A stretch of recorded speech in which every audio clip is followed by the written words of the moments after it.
முதலமைச்சர் ஸ்டாலின் சென்னை கலைவாணர் அரங்கில் கைவினைப் பொருட்கள் கண்காட்சி மற்றும் கருத்தரங்கத்தினை தொடங்கி வைத்து கைவினை கலைஞர்களுக்கு விருதுகளை வழங்கி வருகிறார்.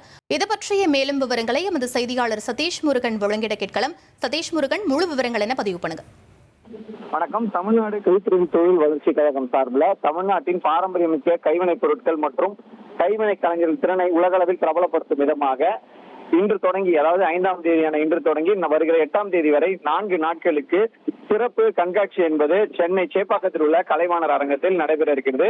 இதனை தமிழ்நாடு முதலமைச்சர் இன்னும் சட்ட நேரத்தில் பணிக்கும் தொடங்கி வைத்து பார்வையிட்டு வருகிறார். அங்க இருக்கக்கூடிய கண்காட்சி மையங்களையும் அதே போன்று அங்கு போடப்பட்டிருக்கக்கூடிய கடைகளையும் பார்த்து வருகிறார். குறிப்பாக சொல்ல வேண்டும் என்றால், இந்த மாநாட்டை பொறுத்தவரையில கண்காட்சியாகவும் அதே போல மாநாடு, கருத்தரங்கம் போன்ற கைவினைத்துறை சார்ந்த பல்வேறு நிகழ்வுகள் ஏற்பாடு செய்யப்பட்டிருக்கின்றன.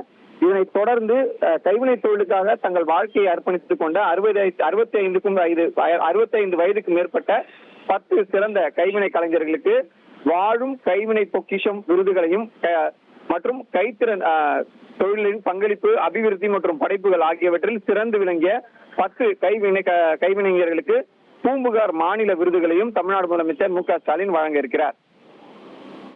விவரங்களுக்கு நன்றி சதீஷ். 1,26,00,000 மனங்களை வென்ற தந்தி டிவி யூடியூப் சேனல். தவிர்க்க முடியாத தம்ப்நெயில்ஸ், கலக்கலான கான்டென்ட்ஸ். நீங்களும் இந்த குடும்பத்தில் இணைய இப்பவே சப்ஸ்கிரைப் பண்ணுங்க. அசுரபலம் கொண்ட எங்கள் டிஜிட்டல் கரங்களில் உங்கள் விளம்பரங்களை சேர்க்க வாட்ஸ்அப் பண்ணுங்க. 8939888838. Email advttv@dttv.in.